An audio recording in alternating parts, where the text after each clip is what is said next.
Good evening. We are live, I believe. I hope so. You're seeing Terry here from Mr. Perfect, CEO and founder, as you know. Tonight we are on TRH, Reconnection Hour by Mr. Perfect. I had a couple of weeks off, but a couple of intermittent weeks off where I had to take my boy to hospital last week, which thankfully wasn't anything too big, so it was all good, but sometimes you can't help these things. And in other weeks, people just had to rearrange at the last minute, or I was on holiday. But I'm hoping to get back to a weekly structured thing every Thursday night. So I promise you guys that we'll be doing that. What's Mr. Perfect? I think you're all aware, but we bring men together at barbecues across the country to create communities and connection for the betterment of their mental health and hopefully reduce some isolation as well. What's TRH? Well, we chat to health professionals and other people doing incredible things in the world of connection, men's health, and mental health, usually. So a couple of housekeeping rules before we start. I normally say it's not really a heavy disclaimer or a triggering thing or anything, but it's just to say we might discuss some things to do with mental health or things that people may find triggering. It never gets too gory, but just be aware that we may do that. My week, well, pretty big week actually on the Mr. Perfect front. It seems to have taken the next step since about 3 or 4 weeks ago. We've just gone gangbusters. We're getting people contacting us from all over the country wanting to start barbecues, which is so cool. Places like Byron Bay, Coffs Harbour, Adelaide, Darwin, you name it. So I've been really busy on that front, vetting everyone and screening everyone, but that's been cool. I'm doing some filming tomorrow for a charity, and we're designing a new t-shirt tomorrow as well, so stay tuned for that. I will post some teasers on that, maybe some controversial views on the design, but I'll let you decide when I send it. Next month, or this month, October, is Mental Health Month. It's not something us at Mr. Perfect generally play up too much, i.e. we don't do anything special because we consider what we're doing all year round and every day of the year. However, being that there's a lot of sort of publicity and eyes on the mental health space in this month and men's health space, we'll be doing a bit of webinars, and I'll be doing a couple of talks for companies, which I don't normally do, but I'm looking forward to that, which will be cool. And I don't say what I just said out of disrespect for the month, but I tend to look at men's health, mental health as an all year round thing. So I think it's really important we discuss this all the time, not just in 1 month or 1 week or 1 day. My health, well, clinical aspects and non-clinical, social, medication, you name it. I've tried it all, done it all at various different times. So I'm really intrigued tonight to speak to someone that I think will add something a little bit different to our discussion, which would be very cool. And no doubt he's going to have some great views on it and stories, I hope. But this week on TRH, we are talking with Brad Butt. So Brad is the founder and lead pharmacist of Mens Health Downunder. He has a particular interest in men's urological health and the medications and devices that men can use to optimize their outcomes. I'll let him say a little bit more about the specifics because I can't actually pronounce some of these men's health issues, which I found on the website. So I will bring Brad in now. How you doing, Brad? G'day, Terry. Very well. How are you? Yeah, really well. Sorry, I was about to read out a couple of things there, and I was like, I'm going to get that wrong. Peyroneus Disease. Yeah, there we go. Yeah, that's right. So, tell me, what is that? Peroneus Disease. Good question. Peroneus Disease is a bend in the shaft of the penis, and it can be quite severe, or it could be quite mild. About 16% of Australian men have got some form of or degree of Peyronie's in their penis, and it's typically in the erect state. So when the penis becomes erect, it tends to bend. Naturally, most of us do have slight bend in the penis, but when it gets severe, it can become quite uncomfortable, and it can make it, of course, almost impractical. Yeah. Wow. Yeah. I did not expect that at all. That's brilliant. I've learned something new. I didn't even know what it was. Yeah, there we go. We got straight into it. Love it. Well, look, thank you so much for taking the time. I know you've gone home, had your dinner, and then gone back to your office, so I really appreciate that. Look, what we normally do, I ask my guests to introduce themselves, what you do, your background, I guess, and how you led into what you do now and Men's Health Downunder. Sure. So I'm a pharmacist, and I think it's important to realise that. So I'm not a doctor. I am a pharmacist, and I've been a pharmacist for 14 years. I've worked in pharmacies, community pharmacies, since I was about 10 or 12. So I originally started in Armidale in northern New South Wales, where I worked in a little pharmacy picking up rubbish, and I've gone full circle from doing that to go to uni to study. You've got to do your 4 years at uni and then another 12 months of an internship, and then you become a registered pharmacist. And 10 years ago, I started doing a bit of work in men's health. Just a bit, it was general interest, but also I had a close patient at the pharmacy here in Canberra that had prostate cancer, and he wanted a bit of extra support. So I suppose I gravitated that way a little, and 10 years down the track, we now provide men's health services, particularly around the urological health. So that might be erection dysfunction, prostate cancer, bladder cancer, Peyroneus disease that we talked about, buried penis, where the penis retracts and shortens, which can make it difficult to urinate cleanly, men's reproductive health, anything in between. So there's a full suite of things we now look after here in Canberra, and we see men from all over Australia, so all states and territories. We see men referred to us either by themselves or by their doctor, their urologist or their GP, by their physiotherapist, by their sexologist, a range of allied health professionals. And we're starting to see patients from New Zealand as well, and it's typically teleconsult for the guys that aren't local. So yeah, we've got a couple of community pharmacies that are delivering services in both metropolitan areas. So we've got a pharmacy in Sydney that started to do some men's health services, but also in regional New South Wales, a couple of pharmacies that have started to do services there, because obviously we really would rather deal with people face to face. Of course, yeah. And it's a pretty sensitive topic. And I think for most men and their partners, they're probably more comfortable with their local pharmacist having that conversation than somebody on the end of a telephone, although that does suffice. Yeah. So the first question was immediately just saying that then I work in my day job in healthcare for the last 10, 11 years. I've worked for a consultancy recruiting doctors, so I know a fair bit about sort of the general practice system, and I thought I knew a lot about it until recently, actually. And then I went for myself for a little while and worked in healthcare in a business development role and after hours doctor service, and kind of came back to the recruitment aspect. And I now recruit healthcare professionals for kind of weird and wonderful jobs. But outside of that, I thought I understood the system through my own, when I went to the doctor to be referred, to go to a psychiatrist, psychologist, and all the other things that I did on my mental health.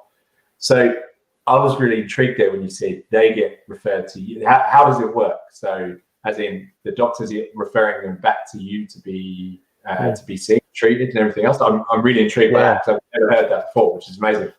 Yeah, it is interesting. I guess there's a real gap in the market, and for any of the listeners joining us tonight that have ever had issues with their urological health, you'd know that the GPs are often relatively well equipped to manage the simple stuff. So they might be able to help manage simple erection issues with a bit of Viagra or that's something similar to that. But pretty quickly they end up out of their depth and inevitably refer to the urologist. And the urologists are amazing doctors. They really are. They're like any of those specialist doctors. They're at the peak of their game and an expert in a very narrow field. And you tend to find that the urologists are really interested in the quirky stuff and prostate cancer, the serious stuff that can threaten your life. And what we tend to find is that there's a gap between the urologist and the GP, where the urologist says to the patient, I want you to do X, Y, and Z. The GP doesn't necessarily understand what X, Y, and Z means. And that might be using a penis pump or doing penile injections or a range of other things for the health of their penis and their sexual health as well. And the gap for those blokes is really large. So they go back to the GP. The GP doesn't know much about it, gives them some Viagra and says, there you go, just take that. That'll do the job. And the bloke's too embarrassed to go back. So what we're finding that the urologists now particularly are saying, right, well, there's a service we can refer these guys to that is going to better their outcomes. So if you've had prostate cancer, as an example, the likelihood of you suffering incontinence is 100%. You will be incontinent for the first 12 weeks, probably, possibly longer. And erectile issues, are part of your future for at least 12 to 18 months. So a lot of the urologists want the patients to get good outcomes, and because they're proud people and they do a good job and they want their patient to have the best outcomes. So we get a lot of referrals through urologists for that support. And I guess as a pharmacist, one of the things we do particularly well is encourage compliance. And I think men particularly, and it hurts me to say, but men particularly are non-compliant when it comes to doing what they're told from the doctor. And I think pharmacists have a big role to play in terms of helping the patient not only be compliant, but better understand what they've been asked to do, why they've been asked to do it, and what the expectations are. Because blokes are fairly black and white. And if we've got a good understanding of what we've been told to do and why we've got to do it and for how long we've got to do it, we're far more likely to do it. So I guess that's been the key to what we do, is it's about compliance, education, and goal setting for the guys so that they know what it looks like and what they can hope to achieve. Yeah, amazing. And again, like it's new to me. That makes sense. It actually makes sense as you're explaining it, because I think my experiences when I first went to the doctor about any of my men's health issues, it literally was, well, here's medication or here's the specialist. Off you go. Like that was it. It was, and then going back was we didn't really check in with each other. So by the time I went back to the GP, it wasn't really a thing anyway, or we answered it by either passed or I did take a medication or I just ignored it was happening, and then it went on for 3 or 4 years. It's only recently I've literally gone, shit, I've been doing all this stuff for my mental health. There's other men's health things I should be concentrating on as well. It's only 36. I've just suddenly gone, maybe it's time to think about these things in more detail, and there's so much to know, I mean, I feel really sorry for the general practitioners. They've got such a big job to do, and you talk about mental health, mate, and going to start some medication for your mental health, and they put you on an SSRI or like a Zoloft or one of those sorts of medications, and it makes you feel sick, and the GP might have said, just watch out, it can make you feel sick or tired or a bit flat, or it might make your erections not so great. You take it for a couple of weeks, and if you haven't had good advice from the pharmacist, inevitably you go onto the internet and hopefully find a bit of information. But a lot of people drop out and they say, you know what, too hard, I feel so sick, I'm just not going to bother. And that's one of the things we do see is that the dropout rates for men generally on medication is quite high, much higher than for women, and that might be for cardiovascular health, or, just the basic stuff. So you make a really valid point, I reckon, about making sure we are compliant and we get the right information. And I think that's, as you're saying it, I'm like, tick, tick. Anytime I've had medication for anything, it's lasted a little while, and then I've just sort of tailed off it. And I've probably not told my doctor. And when I've gone back, he said, well, if you're going to come off this, you need to actually tell me. And I'm like, well, we don't check in every day. So there's kind of a gap there missing. Like there isn't that communication regularly. So clearly that's a gap that you are addressing. Thing I was going to ask as well was, what do you think about then? Because we're talking about this, I'm thinking of, I'm pretty passionate about sort of health technology as well. So I do a bit of work writing about that and sort of covering it and analysing all the new technologies coming out. Mainly, I say digital health, and not all of them are, how can I put it? Not all of them are gone through a rigorous kind of like testing phase or anything. There's a big hype around using more technology, especially during COVID. And then suddenly there's this new telehealth option, or there's something like that. Now I'm thinking of a couple of men's, I think they call them, is it Bro Health? There was like someone did an article about it, or Bro Health. And there was a couple of men's health, telehealth platforms that come out recently. And I've been following them, and I actually knew a couple of people involved in them, and just been following them from afar. And I was intrigued. What do you think about that then? The fact that, what's your views on that? Like that a man can just log onto one of these things, have a chat via text, and get sent medication. You think it's safe, or do you? I mean, the important thing is that, as with all healthcare, the general practitioner, your general practitioner, is your person. They're your rock, and they're your confidor, and they need to manage the overall treatment of whatever it is. It doesn't matter what it is, whether it's cardiovascular health, mental health, erectile health, whatever. And the ones you're talking about, I don't know about Big Bro Health, but there's some, certainly there's Mosh and there's Pilot. And that's what I was thinking of. And look, I mean, I think they do serve a purpose. I'm actually a Pilot patient. When it first launched, I thought I'll give it a go, and I subscribed under a pseudonym and managed to get some Viagra sent to me. It cost me $90, which is pretty expensive, but I didn't have to talk to anybody. I just answered half a dozen questions.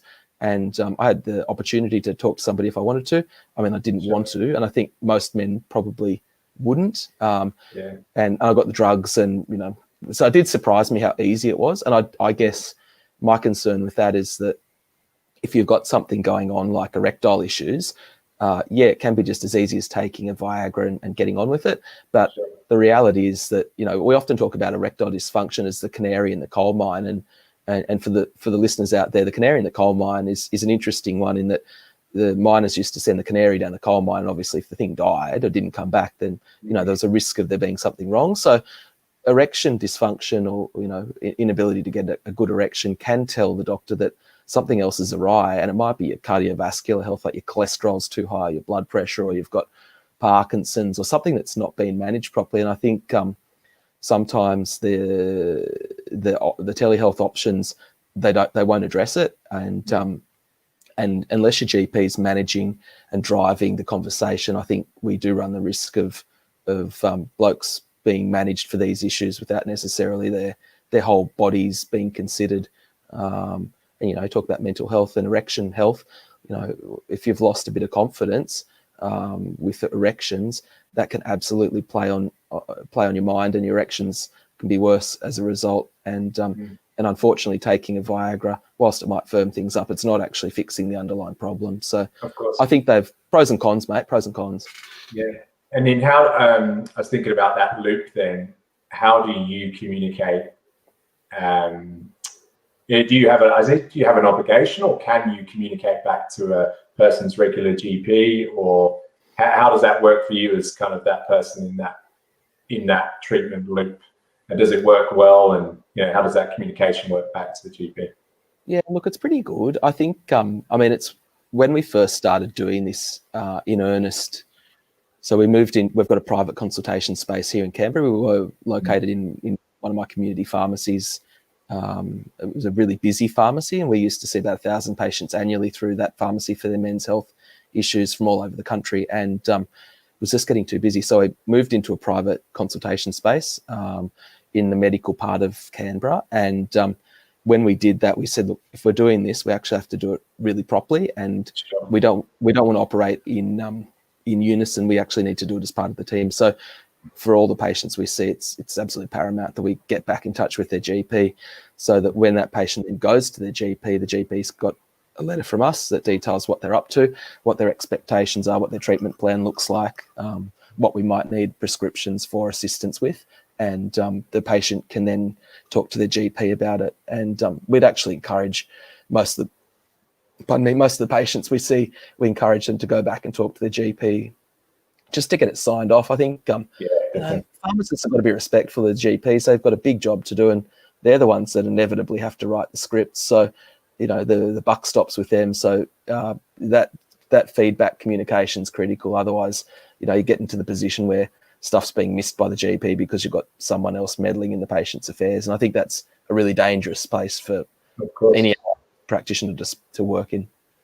Yeah. And how does because one of the biggest questions I get, and whether it's to do with psychology and accessing psychologists, whether it's specialists, I was amazed when I first went through the process of going, okay, I need to do this, and that, but no one really educated me, so I kind of just found my way through it, even though I worked in healthcare.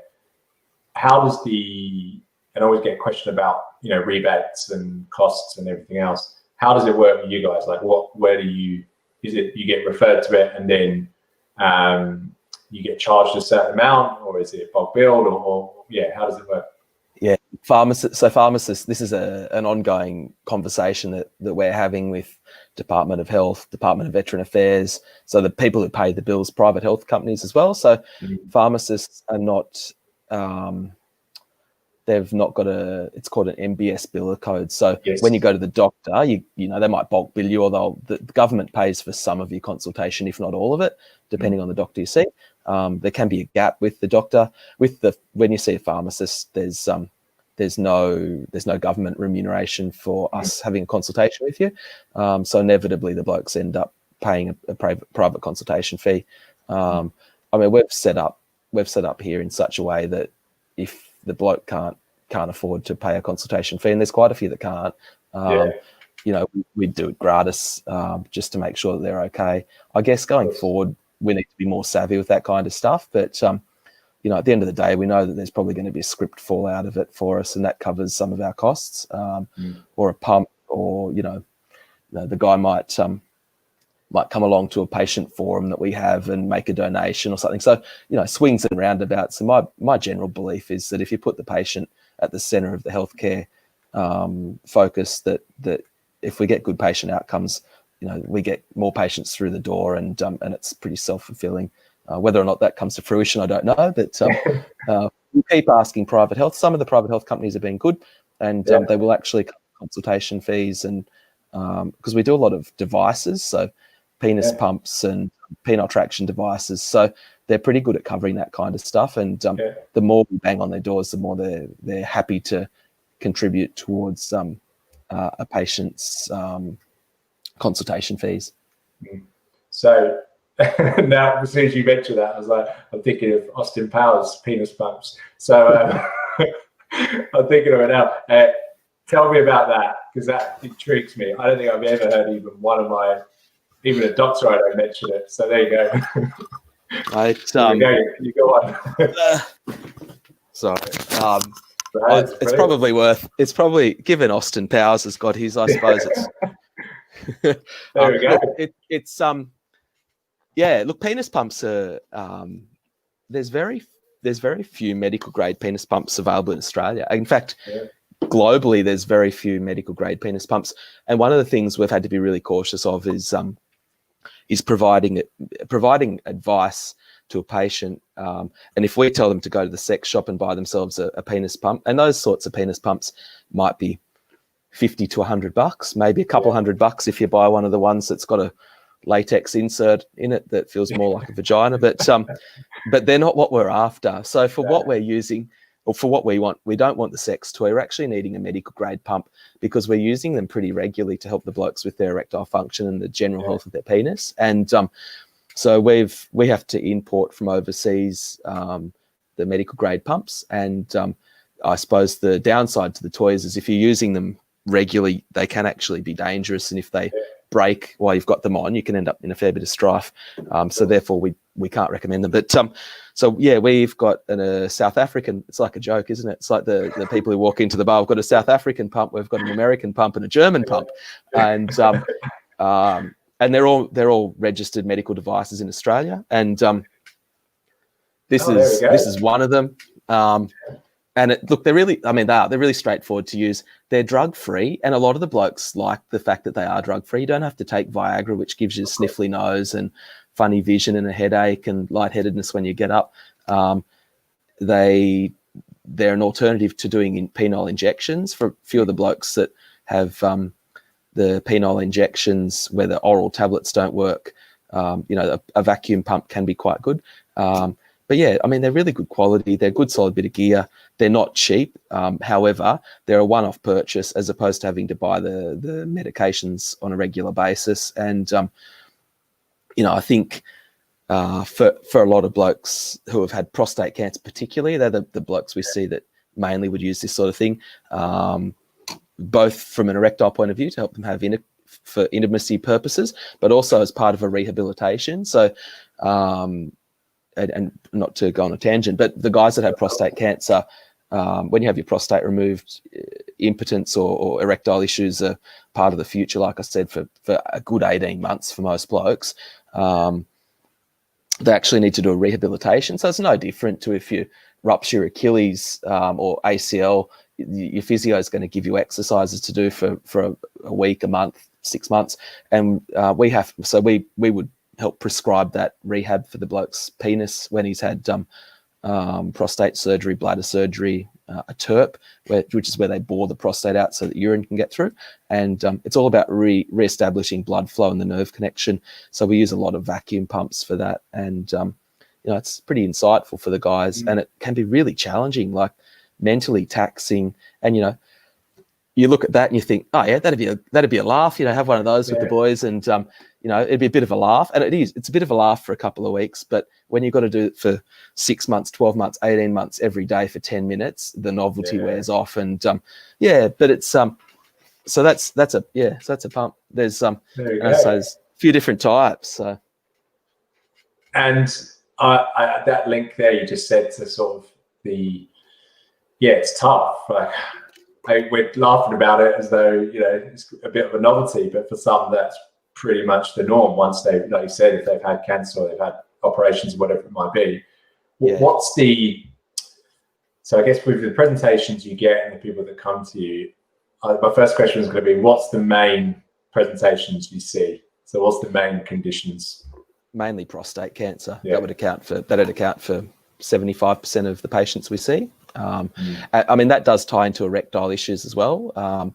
It's really interesting. The Prostate Foundation, typically the patients that talk to the Prostate Foundation about their prostate health, they're calling up about incontinence or general prostate cancer. Is it going to kill me? What do I do? Who do I talk to? But it's surprising the number of blokes who talk to them that don't talk about their erectile issues. So we do see blokes immediately after they've had their surgery. So within a couple of weeks of having their surgery to do their penile rehab, which is where they use the pump, they take a tablet and they might have to inject their penis. So we have to give them a lot of support with that. But we also see blokes that might have had their surgery 5 years ago. And I've got a bloke at the moment that we're seeing who lost his wife three months ago, just as he had his surgery. So it was a terrible time for him. Lost his wife pretty early on.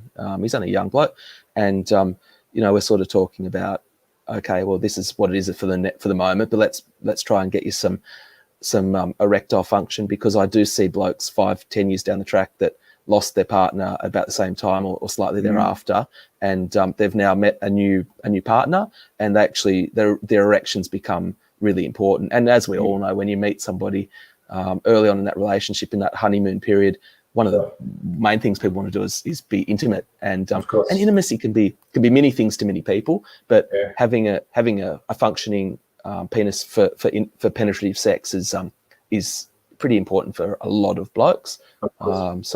So we do see them down the track as well, but majority of the blokes we see are prostate cancer. And then Peyroneus disease, surprisingly, you might think it would rate number 2.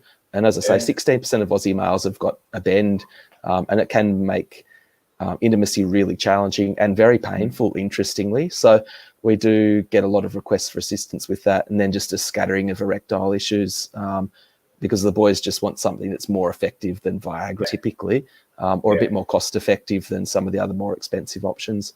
So that's inevitably the main 3 groups that we would see.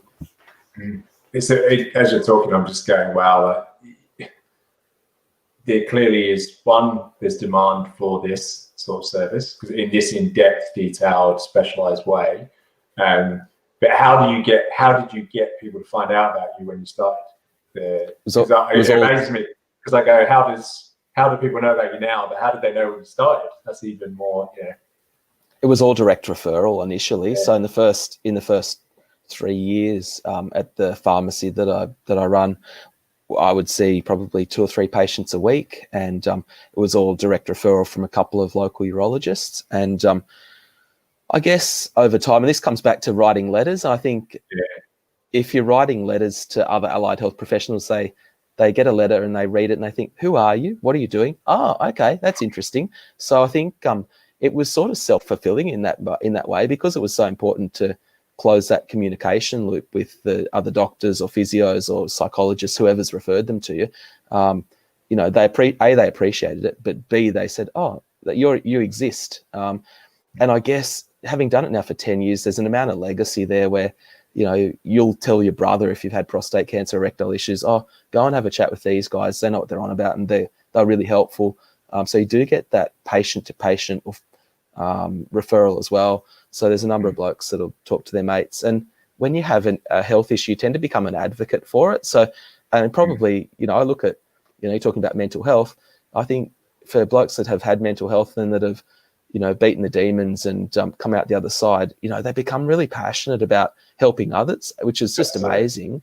And I think a lot of men with health issues generally, especially things that are big like prostate cancer or erectile issues or incontinence, mental health, or diabetes, weight loss, that kind of stuff, they become advocates for the condition and for men's health generally. And I think that's another way we've found our brand, if you like, being more well known. But look, it's a daily battle though, Terry. It's sitting on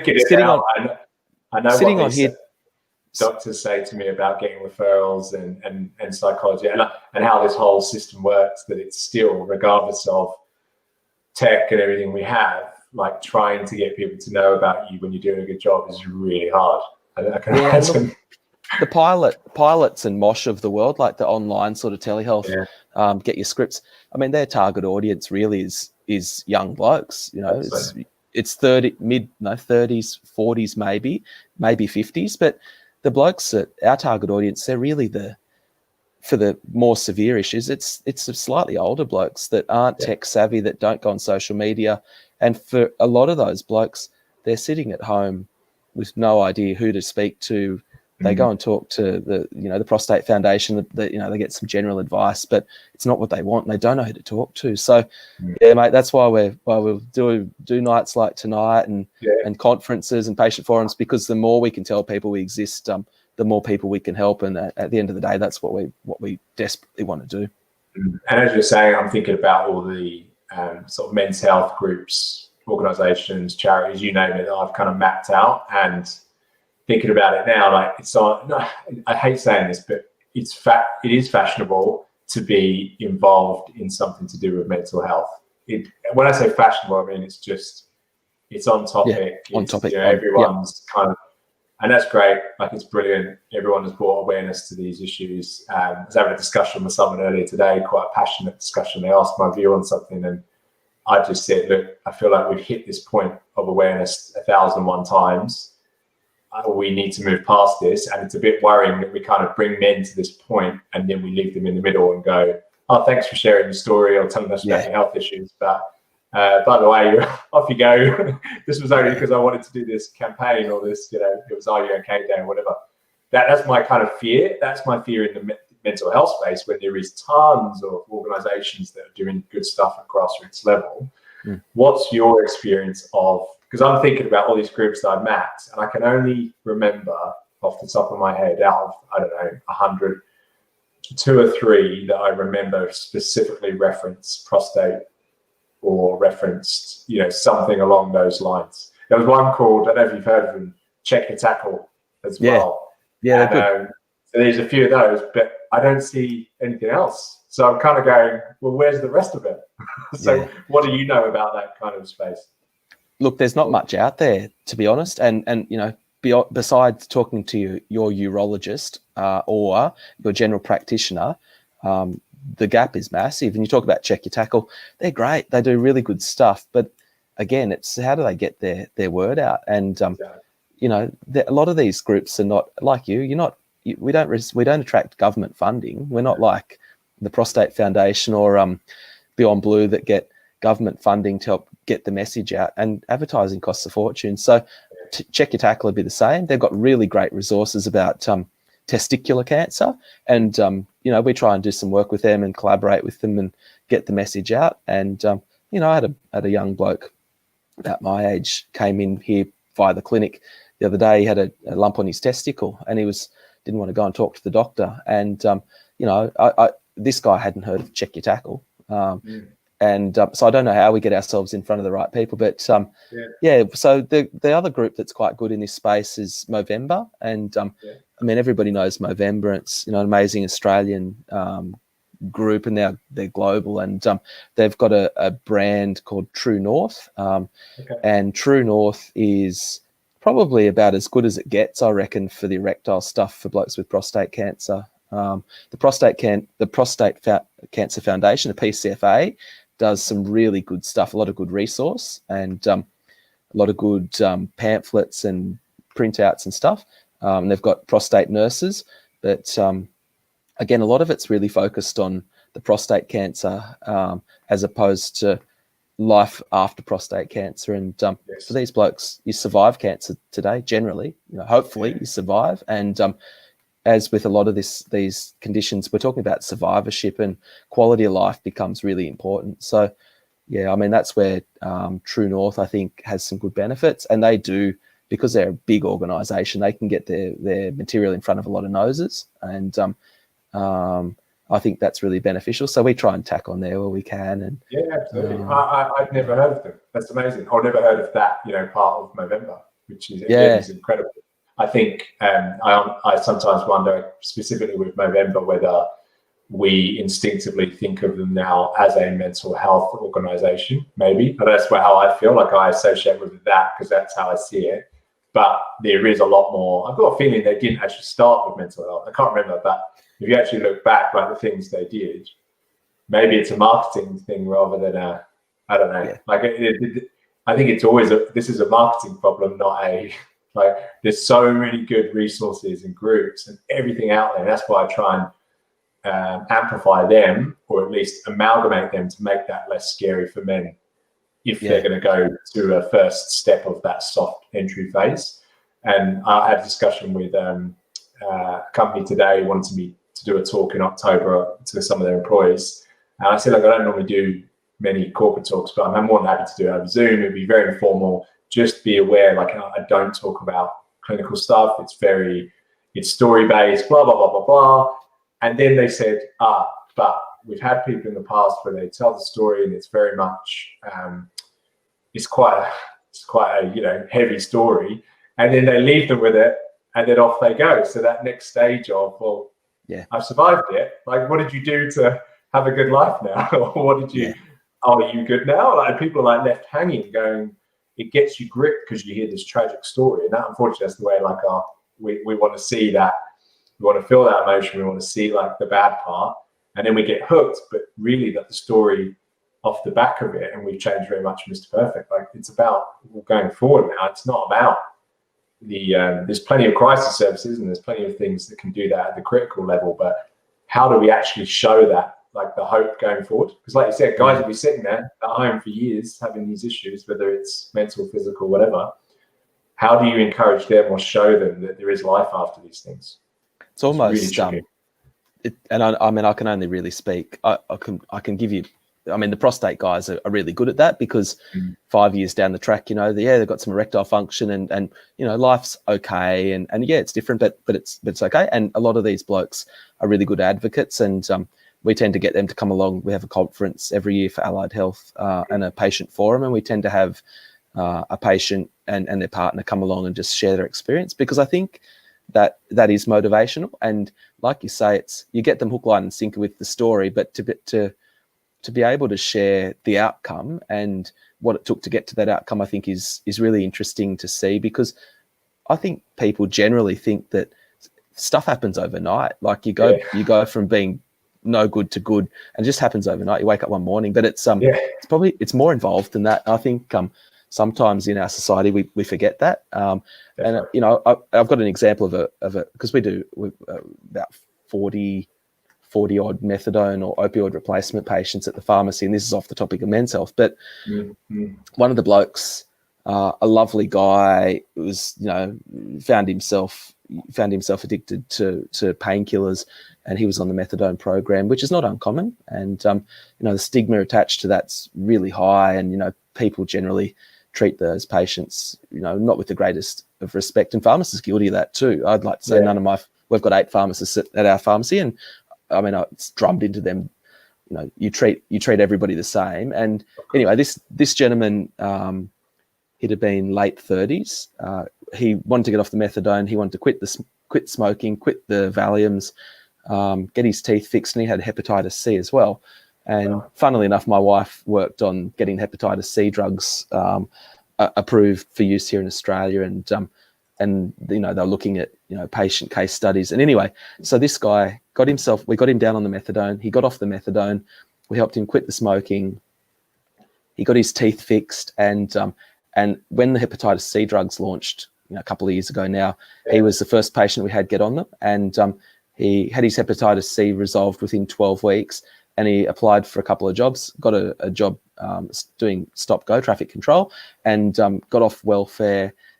Moved into his own place, fell into a stable relationship with a partner, and it was just wonderful to see. And I think sometimes, you know, we need to get people like that and put them in front of others and say, this is a case study as to, you know, how it can work. And everybody's journey be different. And I'm sure he'd tell you amazing stories about, you know, some of the demons he had to fight to get to that point, because it's not easy. And but I often reflect on that and think that's the sort of bloke we need to put in front of others to give them motivation sometimes. That's an incredible story. And yeah, there are stories like that. And I think unfortunately we see the engagement, especially on social media and in real media, TV, we're attracted to seeing the tragic bit, unfortunately. And then what does that tell you? Like, I'm as guilty as anyone. I say I hate news and TV and everything else, but I'm still flicking through it daily it's almost like second nature. And then and it so plays on your mind that there's only these tragic things happening, when I know just from counting my friends and a few other people and family members, you know, a ton of my family have had serious mental health issues and have come through it. And it's taken years and years. You know, there's a damn lot of hope there, and there definitely should be more of that. And I guess that leads into my linking it a little bit to the mental health aspect. When you know, guys come to you, how do you deal with? Do they ever offload any of mental health stuff? 100%. Yeah, I was going to say. Yeah. And how do you deal with it? Well, it's funny. We went from being reactive to more proactive, and I think that that was a sensible thing to do. I think health practitioners can be reactive at times, and you know, they just wait for the patient to say that they're not mentally going so well. And we all know that talking about your mental health doesn't take 5 or 10 minutes. It takes ages. You know, it's not a quick conversation. And I think sometimes health practitioners can be scared to ask a difficult question because you've only got 10 minutes. You know, the clocks are ticking. Medicare's not going to pay me. And I think it because our consultations normally go for 45 minutes to an hour, so we've got plenty of time to talk. And I normally say to the guys when they come through the door, particularly with prostate issues, and some of them often with erectile issues as well. Look, it's not uncommon for the guys coming in here to talk about, you know, mental health troubles they might be having or struggles they might be having with their mental health. And you know, I want you to know that it is something we're very happy to talk about, and it does impact on your health, both your erectile health, your recovery from prostate cancer. And for the prostate cancer guys, probably 75% of them have got a touch of depression anyway. And look, it might not be true clinical depression, but they're feeling down and they just want somebody to talk to. So yeah, we're normally pretty proactive in just asking them how they're tracking and letting them know they're not on their own. Because I think sometimes you can feel like, shit, I'm the only bloke like this. I feel so alone, and I don't think anybody else perhaps has felt like this. But so we do try and give them the impression that it's not unusual to feel like this, and hey, let's talk about it. And if you need to talk to a psychologist, that's fine. We've got good psychologists we can refer you to that can help. Because that's it's just tricky how these interlinking parts. I have this discussion almost every day, from how the GP links to the mental health aspect, how that links to, you know, and more often than not, I do it when I go to my GP now, who knows my story. It will be for one thing, we'll discuss something else. I'll end up there for a very long time. I'm lucky he's very patient. Like, he lets me stay as long as I want, and he'll make people wait, and I feel really bad, but he does it anyway. He knows I'm going to be a while before I get round to it, so that's really important. I saw a comment come through, but I think I had a bit of issues with the tech, and they've only just come up. So I got one here from Scott, who's a member of our community. He made a couple of comments, and then he sent a link, so I've just opened it in a different page. But ultimately, he's asking about, do you know anything about, and you can say, no, it's not for you, it's for a doctor, testosterone therapy. Yep. Yeah, so I mean, testosterone's Australia's always about 10 years behind the US in terms of medicine, and probably generally, I suppose. I don't really know, but in medicine, we're probably 10 years behind. And low T is it's not all the rage, but it's being identified in the States as a more important health issue than perhaps we've given it credit for here in recent times. So one of the things we do tend to look at, particularly with guys that have got erectile issues, is what their testosterone's up to. And it's really interesting. I've had a number of patients come through. They've seen the urologist for ED, and the urologist has said, "I'll go and see the boys at the men's clinic, and they'll sort you out." And interestingly, talk to the patient and ask them, "Have they checked your thyroid? Have they checked your cholesterol, your blood pressure, your testosterone?" And invariably, they haven't checked the thyroid, nor have they checked the testosterone. And it's not that most blokes with erectile issues have got low T, but a good number of blokes, surprisingly, are low on testosterone. And it's interesting because testosterone you'd think is fairly difficult to get. I mean, it's a scheduled pharmaceutical item. Like you've got to have a prescription to get this stuff. You can't just buy it without. But a lot of blokes and younger blokes have access to it through friends or anyway, not through legal channels. And you tend to find that there's a good number of blokes that have been using testosterone or anabolics. So testosterone's an anabolic steroid, and it's affected their general health, their bone health, the weight distribution, erectile health, mental health, and when they decide that's it, their body doesn't make the testosterone properly again. And we do find a number of young blokes coming through with either fertility issues or erectile issues that have previously used anabolics and now need some additional help. And when you look at their pathology, they tend to be a bit low on testosterone. So yeah, we are seeing unfortunately heaps of testosterone related issues. No, I appreciate that, because I know nothing about that. So I'm glad you answered that question. So hopefully that's answered the question for Scott. But Dave has said here as well, Dave's one of our barbecue hosts in Victoria, actually. He liked the Austin Powers reference earlier, so that was good.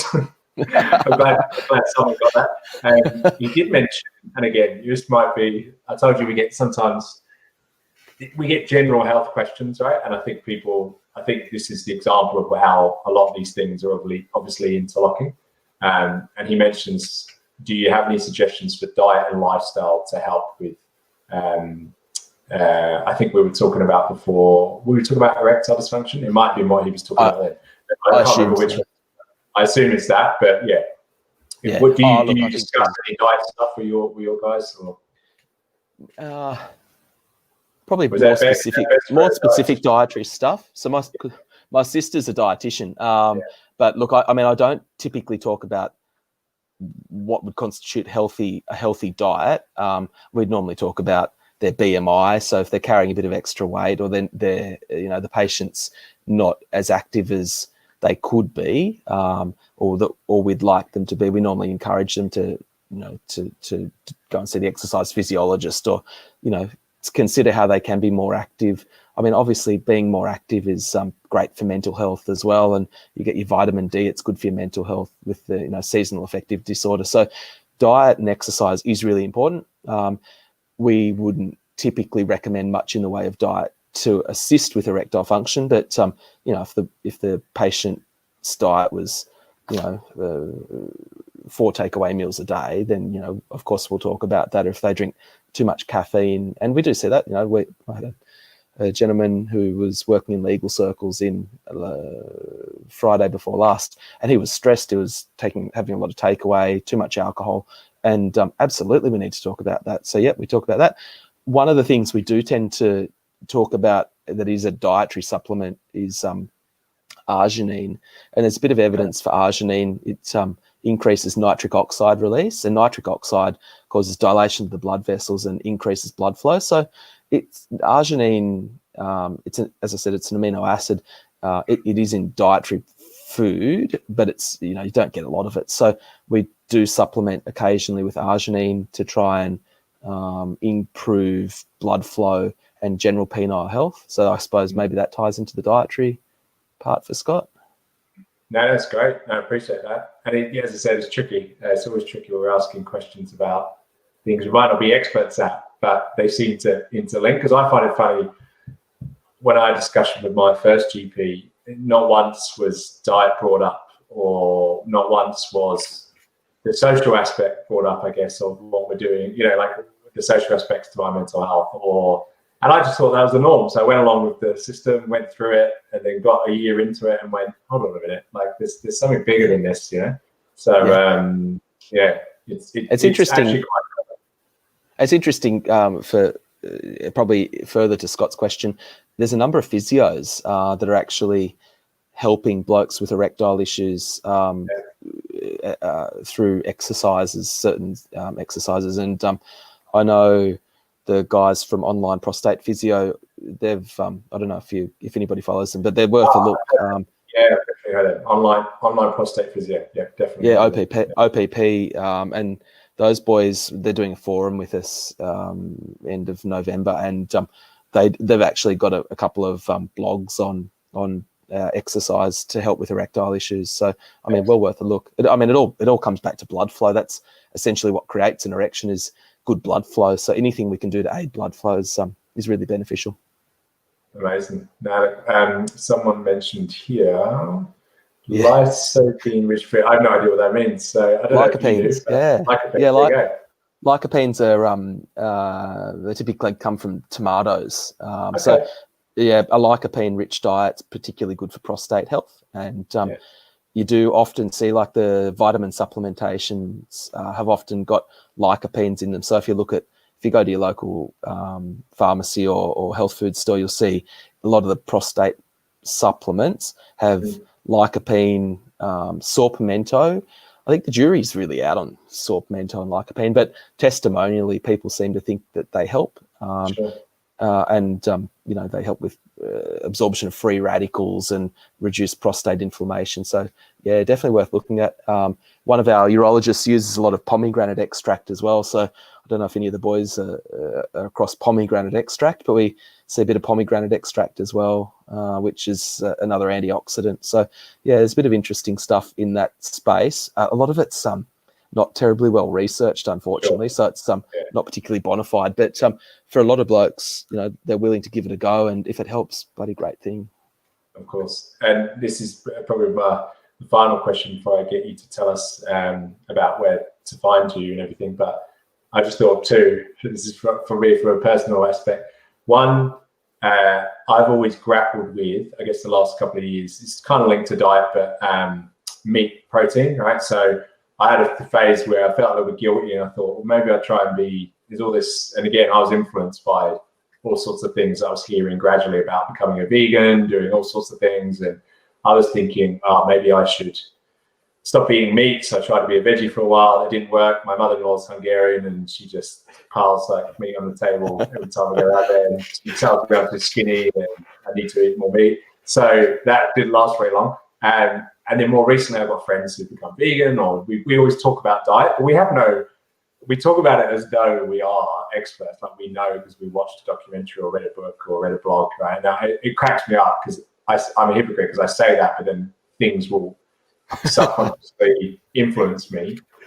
So in a long-winded way of saying, do you see any link between protein, meat, whatever it might be, and any of the issues that you come across in men? And it might be it might be you never hear anything about them in the presentations, or is there anything? Mate, I don't know. I'm off the land. Dad was a cattle farmer. I really haven't followed the debate. I think burning your meat on the barbecue and eating it is maybe not the best idea, but I don't know. I'd be out of my depth to be talking about protein and I'm going to take that as a yes. I should eat more meat because I really want to eat more meat. So good for iron. Yep. Seriously, I'm definitely doing that. Second question being, I guess the flip side. We talk a lot about erectile dysfunction, but what about premature ejaculation? Do you get many guys coming to you about that? And literally, there's a bit of a joke there, coming to you about that. But how do you deal with that? And you don't have to go into like full detail, but I guess what's your kind of answer? Look, we do. And, you know, I reckon if I was to guess, I reckon that blokes are more embarrassed or unsure about premature ejaculation than they are erectile dysfunction. I think it's really interesting. We do a lot of penile injections with the blokes and counsel them on how to do it. And I've seen for a happily married guy to a female, I reckon I've seen more penises than most homosexual guys.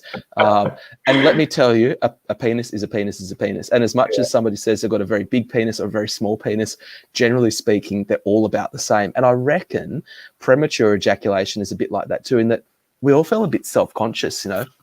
How long is long enough? And you know, you can read blogs, and I think there's a lot of misinformation out there, and it makes blokes feel bad. And you know, the reality is that most of us, you know, a couple of minutes is about all we get, and that's actually pretty normal. I think resetting expectations about what's normal and what's not is really important. And you know, a lot of blokes. I read something, I can't remember what the statistic was, but it was essentially saying most blokes watch porn and masturbate, and I reckon that's probably pretty close to the truth. And you know, you watch porn, and these guys seem to be going for hours, and I think our expectations around what's normal have really shifted. And the reality is that a number of the blokes we see have got clinical premature ejaculation, and you know, there's a couple of blokes that I've worked with recently that will climax within 10 seconds of penetration. And I mean, that's clinical, and yeah, we can absolutely manage that. And you know, we've got a couple of our own recipes that we've come up with different doctors over time. And you know, a lot of the stuff you buy off the rack from the pharmacy on a script is an antidepressant style medication, and as some of the guys may well know, some of the antidepressant medications can cause you an inability to climax, and obviously so you can still get an erection, but you just can't climax. So if we get the dose low enough of some of those, they can work quite well to manage premature ejaculation. But we've got a couple of formulations that we use that we've come up with over the years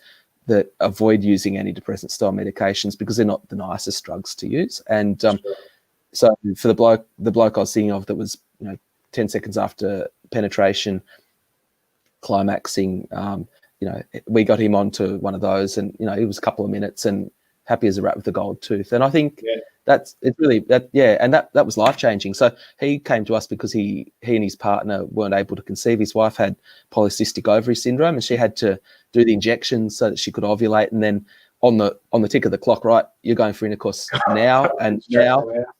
And you know, he was to the point where he couldn't. He actually was having trouble fertilizing it because he was climaxing too quickly, and it wasn't getting in properly. So it was really important for him. But look, there's many options. There's tablets, there's topical preparations like Lycopene, some of those local anesthetics that can numb the penis. But I think a lot of the trouble with premature ejaculation is that the blokes, their expectations about what's normal is off.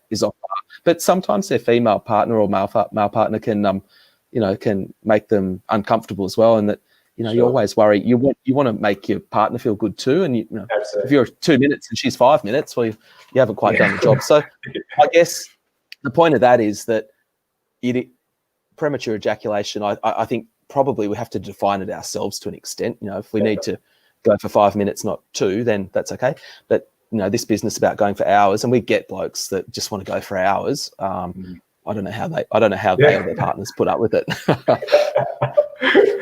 Mate, I think I've learned more than an hour that I've learned in 30 years about men's health tonight. So I really, really, really appreciate it. I'm going to let you get to bed soon. But I'd love to say, as I said, firstly, thank you. Absolutely amazing. I've learned so much. I'm sure the people watching have as well. And I'll repost this tomorrow and repost your links to everything about you as well. But I'd love to sort of wrap up by you telling everyone where we can find you, whether it's a website, social media, blogs, you name it, whatever it might be. Let us know where everyone can find what you do. Thank you. We're based in Canberra, and like I said before, we do actually consult with men all over the country, typically by video. We do get men that drive from Sydney to see us, Melbourne to see us when the borders are open. But the best way to get in touch as a starting point is just to flick us a message on any of the socials. So we're on So we're Men's Health Downunder, with the play on words on Down Under, so Down Under, and or MHDU, Men's Health Downunder. We're on Instagram, Twitter, but we don't use it much. So Instagram, Facebook, LinkedIn. If you're on LinkedIn, jump on LinkedIn and grab us. I'm on LinkedIn, Brad Butt. Not hard to forget that surname. And working in urological health, but LinkedIn's good for a lot of the guys that are on LinkedIn. Go on there; it's a bit more professional. Otherwise, hop on Facebook, Instagram.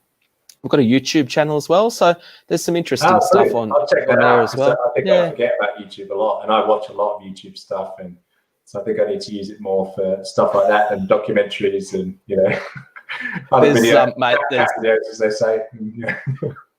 After you've spent 15 minutes on our YouTube channel, you won't think the same of me anymore. But it's